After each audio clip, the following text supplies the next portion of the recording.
দেশজুৰি চৰ্চাত এখন বিশেষ বিবাহ দুই ভাতৃৰ সৈতে বিয়াত বহিল এগৰাকী কইনা পৰম্পৰা ৰক্ষাৰ স্বাৰ্থত জীৱনৰ এনে গুৰুত্বপূৰ্ণ সিদ্ধান্ত বিগত এটা সপ্তাহ ধৰি দেশত চৰ্চা লাভ কৰিছে হিমাচল প্ৰদেশৰ এখন বিশেষ বিবাহে কিয়নো পৰম্পৰা ৰক্ষাৰ স্বাৰ্থত এগৰাকী কইনাই বিয়াত বহিল দুই ভাতৃৰ সৈতে চৰ্চাত থকা এই বিশেষ বিবাহখন হৈছে হিমাচল প্ৰদেশৰ চিমাও জিলাৰ আসলতে হিমাচল প্ৰদেশৰ এটা জনজাতি সম্প্ৰদায়ৰ নাম হৈছে হাত্তি সম্প্ৰদায় এই হাত্তি সম্প্ৰদায়ৰ পৰম্পৰা অনুসৰি যুগ যুগ চলি আহিছিল বিবাহৰ এক বিশেষ নিয়ম সম্প্ৰদায়টোৰ পৰম্পৰা অনুসৰি এগৰাকী পত্নীৰ থাকে দুগৰাকী স্বামী কিন্তু তাৰ বাবে দুই স্বামী হ'ব লাগিব একে পিতৃয়ে দুই সন্তান কিন্তু সময় বাগৰাৰ লগে লগে যুগ যুগ ধৰি চলি অহা এই পৰম্পৰা ত্যাগ কৰি আহিছিল হাত্তি সম্প্ৰদায়ৰ শিক্ষিত যুৱ সমাজে পাছে আধুনিকতাৰ চাপ পৰা এই ধামখুমীয়া সময়ত লাহে লাহে হেৰাই যোৱা এই পৰম্পৰাক ধৰি ৰখাৰ চেষ্টা কৰিলে প্ৰদীপ নেগী আৰু কপিল নেগীয়ে পৰম্পৰা ৰক্ষাৰ স্বাৰ্থত দুই ভাতৃক স্বামী হিচাপে গ্ৰহণ কৰিলে উচ্চ শিক্ষিতা সুনীতা চৌহানে ইয়াৰে প্ৰদীপ নেগীৰ ৰাজ্যৰ জলশক্তি বিভাগৰ এগৰাকী কৰ্মচাৰী হোৱাৰ লগতে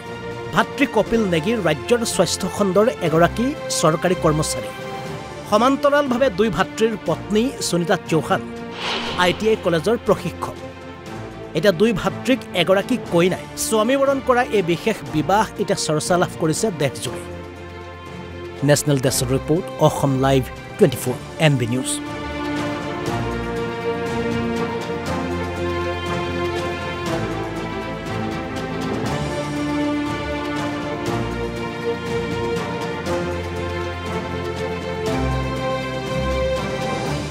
দেশজুৰি চৰ্চাত এখন বিশেষ বিবাহ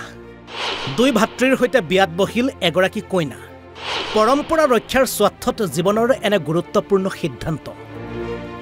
বিগত এটা সপ্তাহ ধৰি দেশত চৰ্চা লাভ কৰিছে হিমাচল প্ৰদেশৰ এখন বিশেষ বিবাহে কিয়নো পৰম্পৰা ৰক্ষাৰ স্বাৰ্থত এগৰাকী কইনাই বিয়াত বহিল দুই ভাতৃৰ সৈতে চৰ্চাত থকা এই বিশেষ বিবাহখন হৈছে হিমাচল প্ৰদেশৰ চিমাও জিলাৰ আসলতে হিমাচল প্ৰদেশৰ এটা জনজাতি সম্প্ৰদায়ৰ নাম হৈছে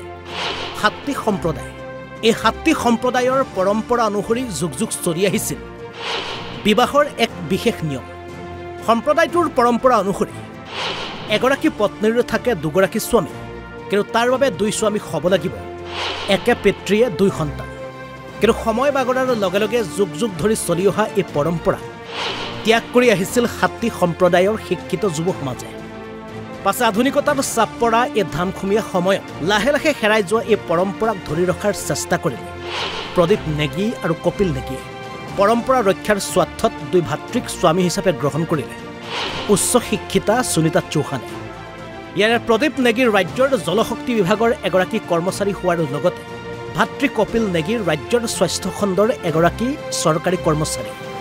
সমান্তৰালভাৱে দুই ভাতৃৰ পত্নী সুনীতা চৌহান ITI কলেজৰ প্ৰশিক্ষক